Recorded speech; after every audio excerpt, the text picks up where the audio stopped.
Hi there, and welcome to Life in Stages. I'm Joel Greenberg, and if this is your first visit, a very hearty welcome. And if you are a return guest, that's even better.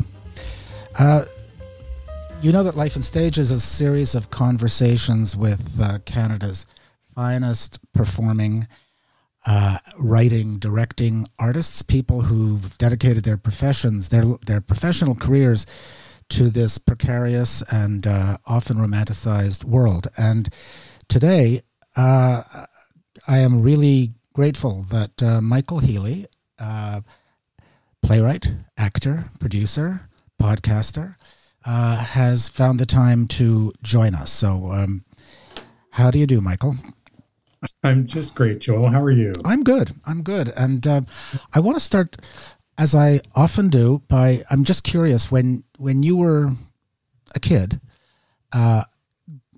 in your family, was what you have become, was that in any way defined by growing up and what your influences were? I'm the fourth of five kids, and I think the greatest influence that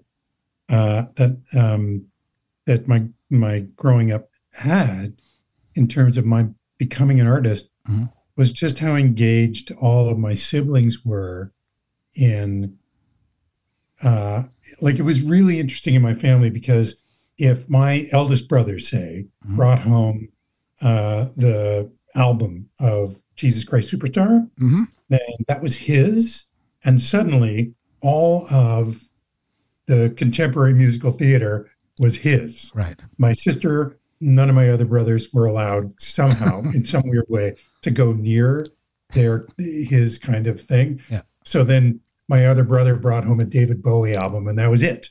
He was David Bowie, and none of us could. So I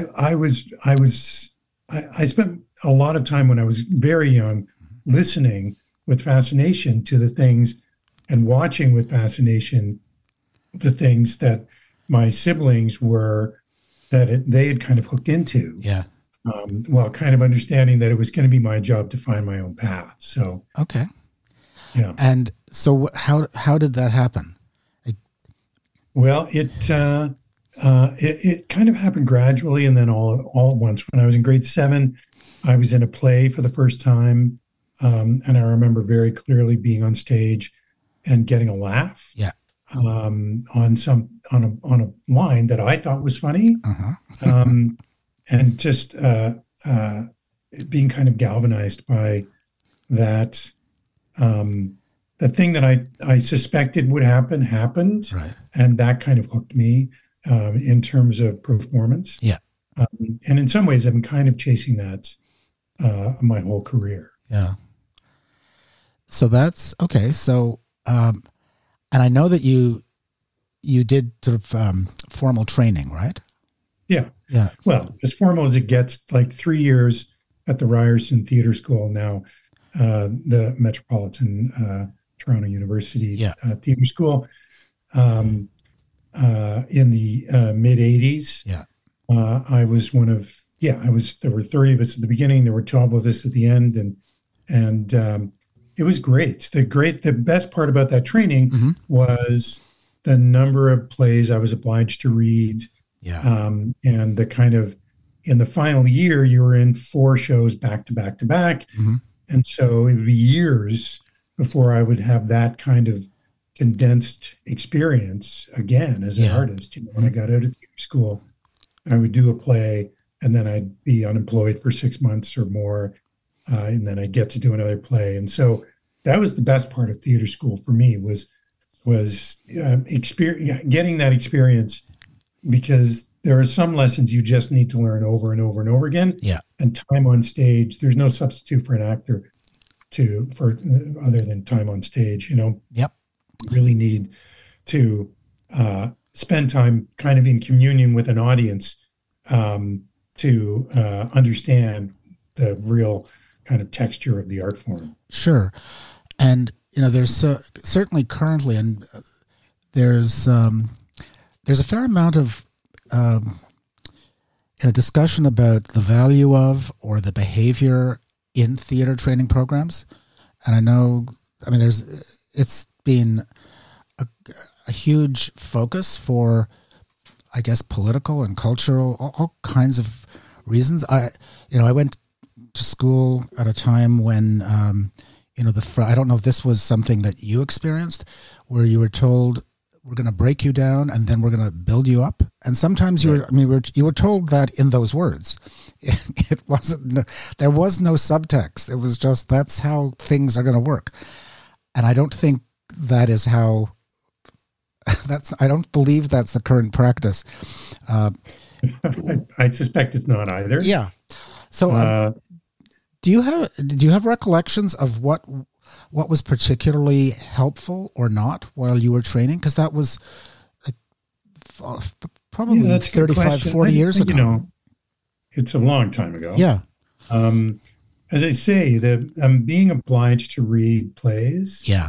Like really being like forced to like scratch the surface of the canon. It's very important. Acquiring some experience with poetry and Shakespeare, again, in a kind of, because it's focused in a kind of an accelerated way, and in a way that I wouldn't be able to reproduce for years as an aspiring actor. I can't really say whether or not the voice training I had was of particular use or not, or the movement. I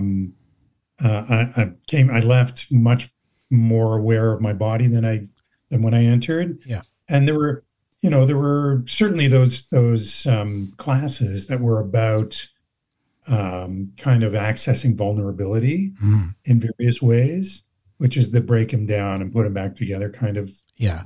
I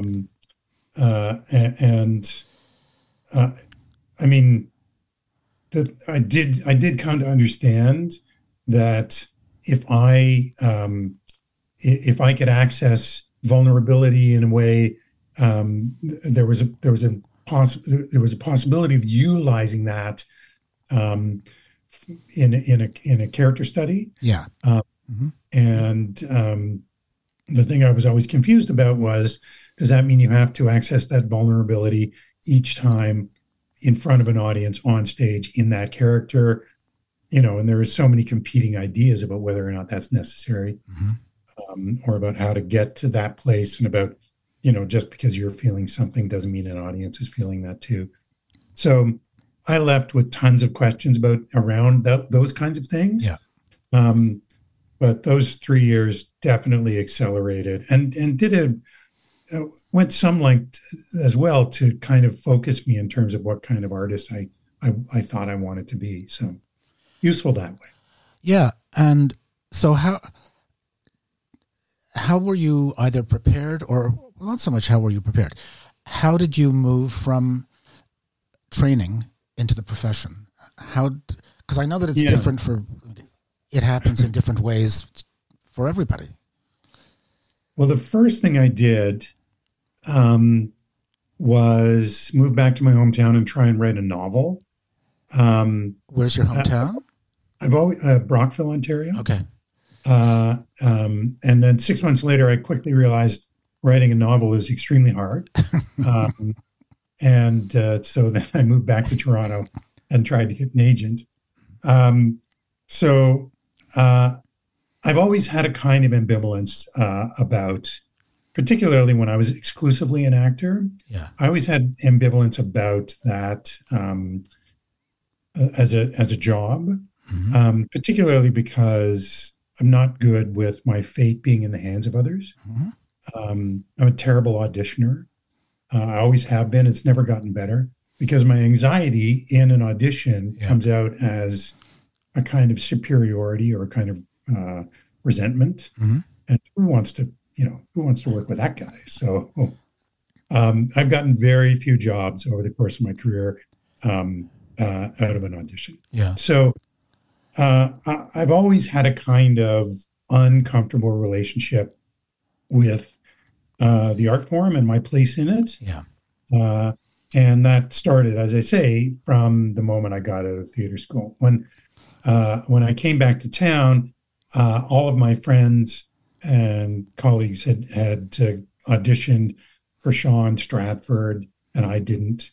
And so I just started trying to work. I started working mostly in summer theaters, mostly out of Toronto. And we can get into this, but I had a fairly unimpressive career for the first 10 years as just an actor. Yeah. And, made some great connections with Jason Sherman and other people who were doing new writing. Yeah. And really enjoyed those experiences. Those experiences of being involved, at least peripherally, to help develop a new play. Sure. And that kind of focused me as well in terms of the kind of actor or the kind of artist that I wanted to be. Yeah. But it was 10 years before I wrote anything. In the theater for myself to perform. And those 10 years were it was a lot of catering. It was a lot of restaurant work. It was a lot of, to the point where at the end of those 10 years, I wrote the LSAT because I really thought I should go back to school and become a lawyer. Yeah. And that happened just around the time that I ended up at the Blythe Festival for a season. And I had the idea for the Drawer Boy during that season. So that's how close I came to kind of dropping out. Yeah. And I wonder if your move to writing, clearly influenced by the opportunity of working with writers and knowing what it felt like to be part of seeing and being part of the creation of something, but also, as you say, not wanting to feel that you were at the behest of others. I mean, that's sadly what often happens with that. I mean, actors are allowed to act when somebody else tells them that they're allowed to. Yeah. Unless you self-produce, right. Or you have worked enough and people know you and no longer ask you to, will you please read, because they know what they're going to get. And it's interesting it's interesting to me that you mentioned that reference to writing the LSATs, because I remember being at the ceremony or the event when you were one of the playwrights who won a Chalmers Award for The Drawer Boy. And I remember you saying, as you thanked people, that you were saved or spared from going to law school, that it was really close. I mean, that's where you thought you might be headed. Yeah, it really was. I was, just a grind for 10 years. And, in that time, hundreds of commercial auditions, didn't get a single one. And so it was tough, and it's tough. The Canadian theater is tough anyway. Yeah. And it's tough when you're not charming in auditions, and when you don't see a kind of path for yourself in terms of film and TV acting. I've always been kind of middle-aged looking, like from my 20s. Yeah. And so kind of tough to, not easy to place, I guess, in that way, in a kind of overly simplistic way for film and TV. But again, as I say, none of those auditions I did particularly well in. There was nothing, and that's me. That's all on me. So it really did feel after all that time that there was, that it was going to be frustrating for me, and that the thing I should do, and I nailed the LSAT, by the way. I was just there was no question that this would have been a good shift for me. I guess the drawback was that I only had a 3-year acting certificate, and I was going to have to take some extra courses pre-law before I even got to law school. So there was a lot of that one that was kind of daunting. But I'd written a one-man show for myself that I produced in the Fringe in '95.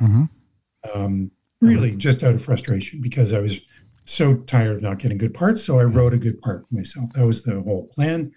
And that show really did well for me in terms of in terms of I got to produce it elsewhere. I got to take it internationally and do it, in various places. And it showed me that there was a path for me, but also that self-producing, which is it's brutal, but it's the fringe teaches you that it's possible, that you can self-produce and you don't necessarily have to lose your shirt. And it can sometimes go well. So, yeah. And you've produced since then, haven't you? Yeah, I self-produced a couple of times. Yeah. And I haven't always made money, but I've rarely lost money.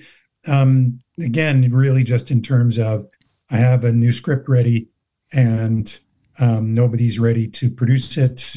And for whatever reason, I decide I'm gonna get a little money together and do it myself. So it's daunting. There's plenty that I didn't know. There's plenty I learned along the way. There's a real financial risk involved, and but it's rewarding when it works. My gosh. Sure. And the move, the move to writing, did that quickly replace acting in your life, or were you able to do both? Did you find that maybe, like certainly after The Drawer Boy and its success, did you find that subsequent acting was either more pleasurable or a better fit for you? I think I was just generally happier because I could cobble together a career. Yeah. I could,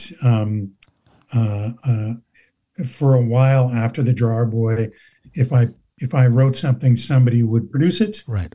I was a writer in residence at the Tarragon for 10 or 11 years, and they had kind of a first look deal there where I would write something in that office and I would just take it to the artistic director and they'd decide whether or not they wanted to produce it. And so that's how a lot of my plays, in that period got on stage. And I learned a hell of a lot in the kind of 10-year period from that one-man show through the kind of the late aughts at the Tarragon. Yeah. I learned, because I had a play on every couple of years there, I learned a ton about audiences and about, I really consider that to be a kind of apprenticeship for me in terms of The Drawer Boy was a kind of happy accident in some ways. And I really knew much, much more by the end of, by say, 2009 and Courageous. Yeah. Than I did, prior to that. So real growth during that period. Yeah. But I was also acting. George Walker was putting me in some shows of his. He put me in his TV series for a couple of seasons, all of which was extraordinary. So there was a kind of diversity to all of it and a kind of momentum that just meant that kind of decade was kind of easier and happier for me. Also, it has to be said, The Drawer Boy during that period was making its way through the smaller theaters, the mid-sized smaller theaters in the United States, making those rounds. And so that kind of on its own for a few years was providing a kind of decent middle-class income for me, something I'd never experienced. So yeah, generally that period was just, I spent a lot of time learning, kind of on the job, and got to act in some places too. So sure. It was great. And okay, so just before that period really kicks in, you talked a lot about you talked about what it's like. You had longish periods between jobs when it was specifically acting. How did you have the resilience, or did you learn how to deal with now I'm working, now I'm not, and will I ever work again? I mean, all those situations that certainly actors with very few exceptions, are always dealing with? Yeah. I mean, obviously not. If I was about to write the LSAT, Yeah. I didn't. What resilience I had was pretty much gone by the mid '90s. Yeah. And I really I felt the grind of it. And I could also see that, for an actor, unless you're at one of the festivals, and even then, unless you're kind of higher up in the company, you can't make it's not a decent living yet. Yeah. So it really ground me down. I was so happy when I was acting, and I was so miserable when I was waiting tables. Yeah. Looking for outlets, I wrote a couple of little chapbooks during that period, just about the frustrations of the life. Obviously, I was kind of knocking on the door of being a writer. I really feel like in that period, I just didn't have the kind of I hadn't calmed down enough to focus long enough to be a writer. That was one of the things I learned by trying to write a novel, was that I just couldn't spend that long seated in my own head. Yeah. I just didn't. I had too much energy, or I was unable to focus properly. Yeah. So it was really I had to be in my mid-30s before I could kind of find that kind of discipline. Yeah. So those years were really, no. And I was jealous of every other actor getting every other job. I would go see a play, and I would cast myself in all of the parts and, just imaginatively be in the show. Yeah. So it was tough, it was tough. Yeah. Okay. So you've now moved past that, and you're now you're really happy. And, the writing, seems to take over. I mean, you're still performing, and you're performing in a variety. It's both stage and television, and so you've got a wider range to live in.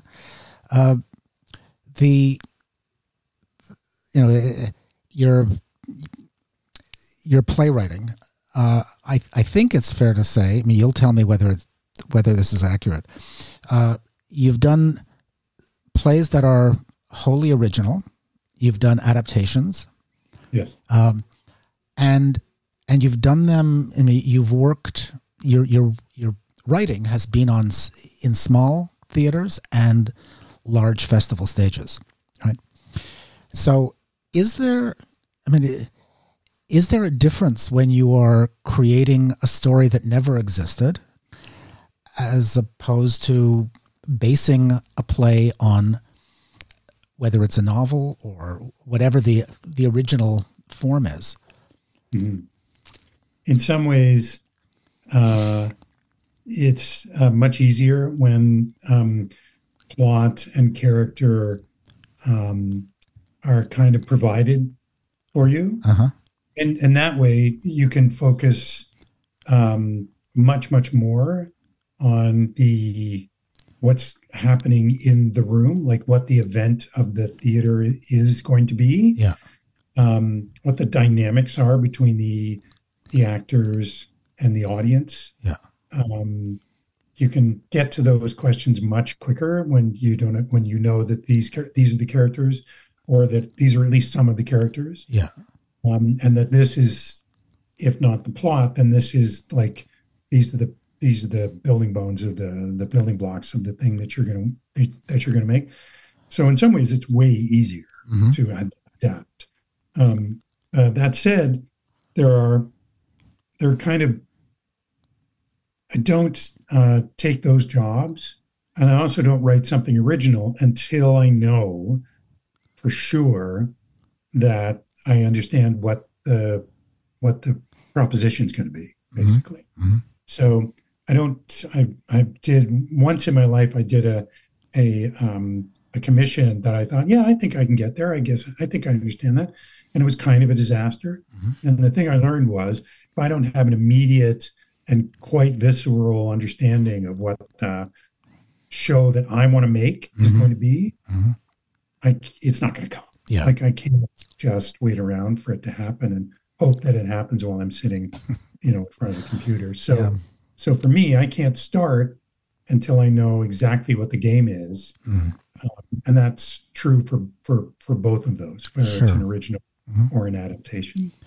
And am I right in assuming that The Drawer Boy was an original, the idea, like everything came from you? Yes, for sure. I mean, based on the farm show, the circumstances of the creation of the farm show, the thing that happened to me that summer in Blythe was Ted Johns introduced me to some of the farmers who had been interviewed for the original farm show back in the late 60s. Yeah. And the thing that was striking about those farmers was that they talked about the act of being interviewed and then going and seeing the farm show like it had happened last year. Right. Like it was so meaningful and kind of important to them in a way that I know surprised them because, apart from TV and radio, these are people who don't have a great experience of the theater. So when they saw that happening in front of them, they could feel that event happening in front of them and that they participated in. I know it changed them, and so I knew. And that experience blended with a couple of things I had already been thinking about. I've been thinking about for some time, but didn't have any kind of way of putting them together. Sure. A book I had read on myth and ritual by Claude Levi-Strauss, combined with, I was reading a lot of, I'm blanking on his name. The brain scientist who, Oliver Sacks. Okay. So I was reading a lot of Oliver Sacks about memory and people who've lost their memories and how they make up for it. And so it all just kind of blended that. Sorry, a dog is now barking out of excitement. All of those things kind of happened that summer. Yeah. So it really did feel quite lucky. Oh, the other thing that happened was I worked with Jerry Franken and David Fox, and I became determined to write good, fun, hard parts for those guys. Oh, okay. Because I felt like they were kind of underused. Yeah. Certainly at the Blythe Festival, they were and such obvious great actors that I really wanted to challenge them. Well, you and did. So I mean, from one actor to another, I really wanted to make them parts for them that I would want to play. Right. So all those things came together at that moment. It's really so lucky in so many different ways. Yeah. Yeah. So okay. And now sort of jumping ahead to a very recent play of yours, The Master Plan, which was also met with tremendous success and will be remounted this season, right? Yes. That's an adaptation. Now, that's right. I mean, many years. As I was reading Josh O'Kane's book, I, for whatever reason, I knew exactly how I would adapt his book as I was reading it. Sometimes you just get lucky. Yeah. And so I read the book mostly as a favor to Chris Abraham. Chris Abraham called me up and said, I've got this book. I think you should adapt it. And I was like, I'm pretty sure I'm done as a playwright. But he sent it to me and I read it. And as I say, I felt what the fun of that show would be as I was reading his material. And that's just lucky. Yeah, so. Sure. So you just said you thought you were done as a playwright. I mean, why? So in 2019, I guess mostly the answer is by 2019, I was a little kind of burnt out of ideas. And two things happened that season. One is I self-produced my play about Joe Clark here in Toronto called 1979, and I lost $40,000 doing it. Mm-hmm. And then I adapted the front page for the Stratford Festival, and I made $40,000 doing that. Okay. And so, as a gambler, that's called a push, and that's like a perfect time to walk away from the table. Okay. And so that combined with the fact that extraordinarily happy in my kind of domestic life. My wife works in TV, works a lot harder than I do. We have twins that are now teenagers who are preteens at that point. And I was perfectly content to make dinner and kind of run things domestically and be in support of my wife's career. So those things combined in 2019 to make me feel like, maybe I'm done. I've had a nice run. Maybe that's it. Yeah. And so now I kind of feel like, because I'm extremely unambitious, which wasn't true for a long time. And so if I get confronted by material like Josh's, I'll take it. But I'm not out there looking for stuff to do. I'm not, there was a time in my life when if I didn't know what the next play was on the opening night of the play that I was working on, then I was terrified, or I felt there was something wrong. So, and that's just not the case now. Yeah, no, it is a curse, right? I mean, why so many people are able to stay with this as the focus of their life, knowing how difficult it is and how soul crushing. Not only it can be, it almost certainly will be at some point. For sure. People, I know what it's like to say, I'm not going to do this anymore. I mean, it's just, I can't take this anymore. And so you stop for a while. And sometimes, you don't go, the people I know, of course, who stop, period. And in my case, you stop for a while, a couple of times, and then you find yourself going back in spite of the knowledge that it's not as though anything, major has happened to draw you back. There aren't people begging you, please do this work. The environment hasn't changed in any way. No. It's not suddenly easier to produce a show. No, it's tougher, actually. Yeah, exactly. And I think... No, it is. It's... I do feel kind of released from that feeling that I had, particularly in those years after the Drawer Boy, when I felt an obligation to kind of maximize the kind of gift I was being given in terms of putting shows on, getting a show on stage, which is the hardest thing for a playwright. So I'm happy to be kind of released from that. Excuse me. And I'm much more content now to kind of take things as they come. The problem is that,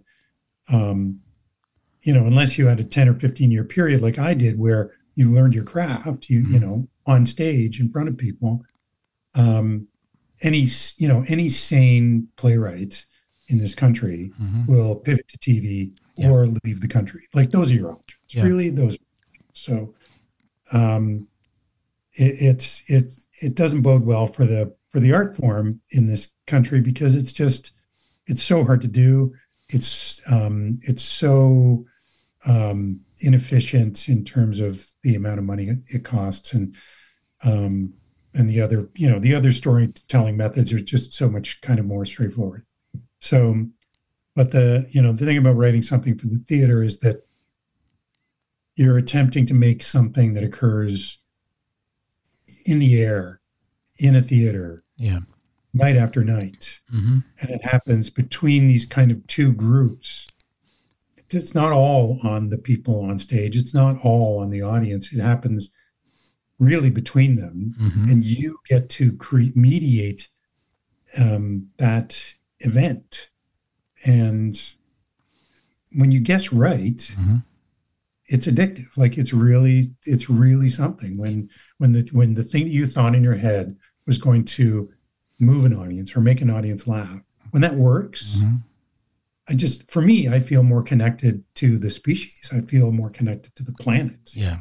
Yeah. So it's hard to kind of walk away from that Yeah. sensation. What happens? I mean, I don't know if you want to talk about, a particular play or in sort of in more general terms. What happens when that doesn't work? I mean, especially as a writer, when you've had an idea and for probably for a variety of reasons, it doesn't get there in the same way that The Drawer Boy or The Master Plan or other plays of yours have done. Yeah. I've been in that experience. I sure have,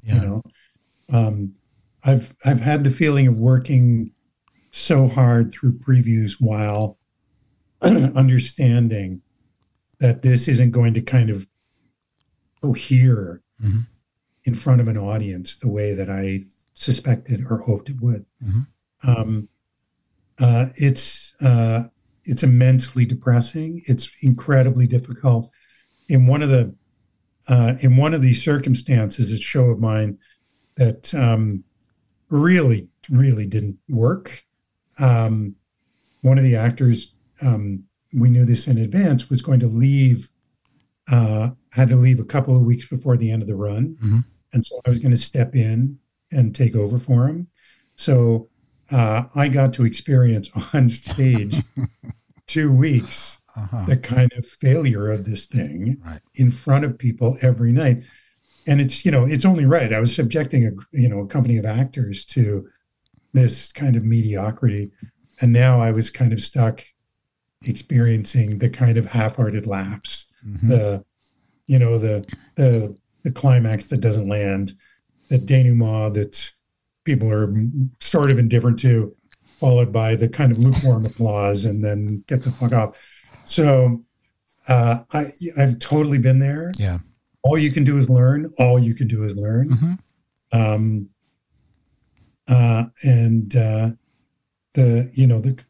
The funny part is that if I do write something after the master plan, the fact that the master plan did so well, helps me not at all with figuring out the next thing. Sure. In some ways, you really don't. I get maybe 2 minutes off the top, people showing up and expecting something because it's me, and then after that, like you're on your own, man. You better figure it out. So it's not fun. It can be a brutal thing, and I mean, all you can do in any circumstance, whether it's going well or poorly, is try to kind of subdue your own anxiety long enough to learn from what it is you're observing. Yeah. When you've worked at the large festivals, and you have at both Stratford and Shaw, where I haven't. So it appears that these are sort of huge machines, many, like huge staff, departments, everything. And it probably couldn't be farther away from the world of most Toronto theater. Yeah, that's true. And as a writer, does it feel different to be in the festival environment as opposed to Tarragon or Crow's Theatre, the theaters that you know so intimately? Yeah. And how is a writer either treated, or how does a writer find his way through the festival system? It's interesting. You'll get a lot of different answers, and part of it has to do with how a particular writer works. Mm-hmm. I know Daniel Brooks, because he is an explorer in rehearsal right up until the last moment. Mm-hmm.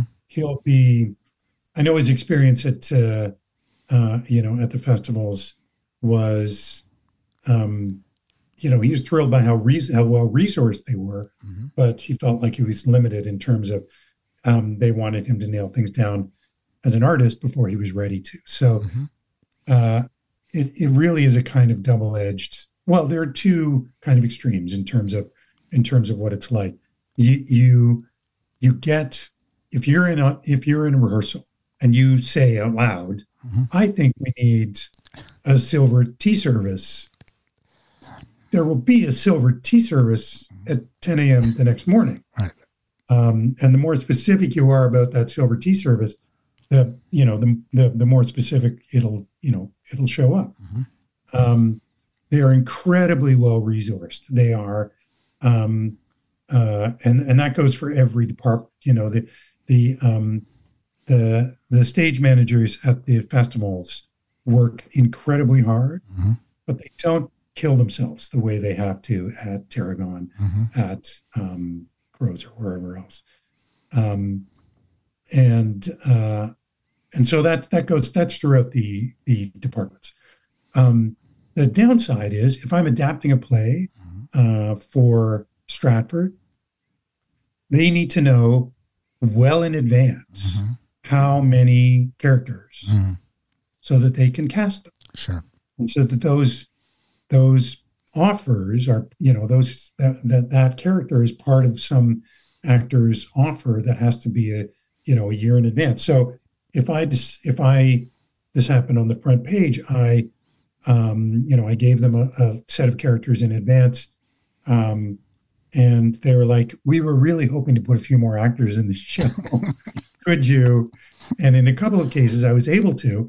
But then we got into it. And then I realized that the first act was 20 minutes too long. And so I wanted to cut. There was a kind of place to cut a chunk out. Yeah. But that would mean cutting 2 characters. And that just simply wasn't on. Like I couldn't do that because these actors have been promised these characters as part of their offer. So that constraint is real and was pretty frustrating for me as a playwright. But the upside, of course, is that it's an extremely well-resourced circumstance. And if you can, you're working with a company of actors who are just thoroughbreds. The time on stage in every case is real, and it really makes them and they understand those audiences better than you do, and so somebody like Mev Beatty can help me fashion a kind of joke or a moment for her that reaches the back of the festival theater, as opposed to something that's a little more closed off or intimate. So there are many advantages. There are many frustrations. The paycheck's a bit higher, and as I say, if you know what you're doing when you go into it, then you're probably okay. Yeah. Do you read your reviews? He asked. When I was young, when I was just an actor, I didn't. I refused. Yeah. Because I could see what it did to actors on stage after opening night, after they'd read the reviews. You could see the changes. And so I didn't. Sometimes I would read reviews after a show if a show was particularly well received, or I felt like I was doing an amazing job. And then as a writer, I started to read them. It's a funny thing, when you're just the writer, it becomes lonely. You can feel there's a moment in rehearsal when a company of actors is kind of taking the thing you made and making it their own. Yep. And it's completely necessary, but you do become kind of superfluous. You do become on the outside a little bit. And so I've always found that aspect of it kind of lonely. And so I was kind of starved for any kind of input. And so I found it impossible to kind of resist reading reviews. And now I'm at a place where early on, I really felt like if there was consensus on a particular point amongst reviewers about my work, I should probably look at that. I should probably try and see whether or not that's of use to me. Yeah. I realized pretty early on that regardless of what anybody said, none of that was going to be of use to me when I was sitting down to write the next thing. I had to it had to come, internally. Yeah. So, so I was kind of in that place for a little while where I felt like consensus needed to be kind of heard. And now I'm at a point where I look at the headline, I look at the photo, and if the headline and the photo look like they're going to be useful from a marketing standpoint, then I'm good, Yeah. And I usually won't. So that's where I'm at. Okay. I mean, in Canada, I don't know how different it is, because the country is so big and it's so regional and divided in such a regional way. And so just looking at Toronto, what's in my head is that sort of very often, I don't know if it's only American, but it seems to me maybe predominantly American, the curse of a success critically is that that when a success isn't followed by an immediate success, the failure to live up to an early promise. I mean, all of those cliches, but that's the way many American playwrights and some British playwrights are treated by the critical press, as though every time you create something, it's to be 100%. Right. And that nobody has that kind of track record, because you can't just will it to happen, right? It's true. It's so the show right after The Drummer Boy was Plan B. And it went okay. But it went just okay. It wasn't blow the doors off, now everybody has to do that play kind of. And after The Drawer Boy, which was my first full-length play, I was like, well, why not? Yeah. Why won't it always be like this? And so that was incredibly instructive to me in terms of just how hard the job is, how right the conditions have to be for you to begin writing a play before you start, to have any kind of hope of any kind of success. But the great kind of cushion that I had for, say, 8 or 10 years after The Drawer Boy was money. Was money from the regional theaters throughout the States, and then the international productions. It really it allowed me to focus on the things that I was artistically obsessed with, as opposed to things that I thought people wanted to see. And that kind of freedom is the kind of thing that I exploited throughout those years at the Tarragon. I was writing about Canadian politics. I had an agent for a while in the States after The Drawer Boy. And when I told her what Plan B was about, which is about the separation of Quebec from Canada, she was like, okay, that's great. You can, send me the one after that. And then when the one after that one was equally as kind of provincial and parochial, she was like, well, that's enough. But I was fine with that. I got to kind of indulge my obsessions while learning what works with an audience, what moves an audience, what engages an audience, and what the real kind of parameters of a piece of art that occurs inside a theater on a particular night could be.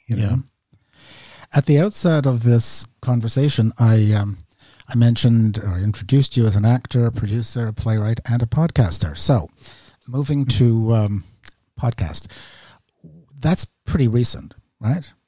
And yes, why? I'm doing that now for the first time, so it's really beneficial for me to speak to somebody else who's done this, and to learn, help me here. Well, I'm trying to remember how I had the idea. It was during the period where I was like, that's it, I'm retiring, like around 2019. And it occurred to me that some of the best conversations I've had with other actors are about things that have happened to them on stage, things that weren't planned. And so stories like that you hear in the bar, I thought that there was a kind of endless supply of them. There is an endless supply of these things. And so I had the idea that I could interview actors, performers, stage managers, and they could tell me about like the most outrageous things that have occurred inside the theater. And that those would be pretty entertaining. And it turns out I was right. I made 6 episodes. I realized that much like writing a novel, it's hard to do. So I kind of stopped for a while, and I've still stopped. So my advice for you is push through the first 6 and keep going, and just and keep going. So it was fun to do. I doubt I'll ever go back to it, but I have real admiration for people that are able to kind of to kind of see a project through, I guess. Yeah, I mean, for me, it's it's brand new, and Mike has been like just the advice from somebody who actually knows how this works and how you do it, and what has been invaluable. But for me, the thing is that now that when I stepped down from Studio 180 about a year ago, not knowing, I wasn't looking for something to do. I didn't know what, I wanted to find out, first of all, what it's like not to be doing what I'd been doing for about 50 years. Right. And the pleasure of this is that I don't have to go into a rehearsal hall and feel the anxiety I always feel walking into a room of actors, even actors who I know and enjoy and who enjoy each other. The anxiety level, I mean, I've done it, and there's no schedule. I mean, there is a schedule, but it's a really loose schedule, and it's my schedule. So we'll see. I mean, I hope this will have a life beyond a few episodes. That's the goal. And I thank you, Michael. Thank you very much for this conversation, and for the opportunity of seeing your work and of working with you a couple of times. Yeah. Some of the greatest experiences of my life on stage were in Studio 180 shows directed by Joel Greenberg. So that's very great. Thank you, Michael. Thank you. And thanks to everybody who is still listening and will come back to listen some more. Please consider subscribing, following Life in Stages. Tell all your friends and their friends and their friends, so that we can keep this podcast alive and exciting and bring in more and more wonderful artists.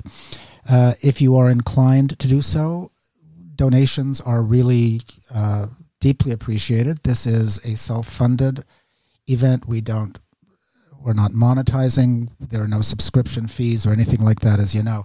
So if you are inclined to make donations, if you go to patreon.com, patreon.com/lifeinstages, the instructions are there. The information is great. We are on Facebook. We are on Instagram. And you can tell everybody that they can find Life in Stages wherever they find podcasts. Thanks, Michael, and thanks to all of you for listening. Thanks, Joel.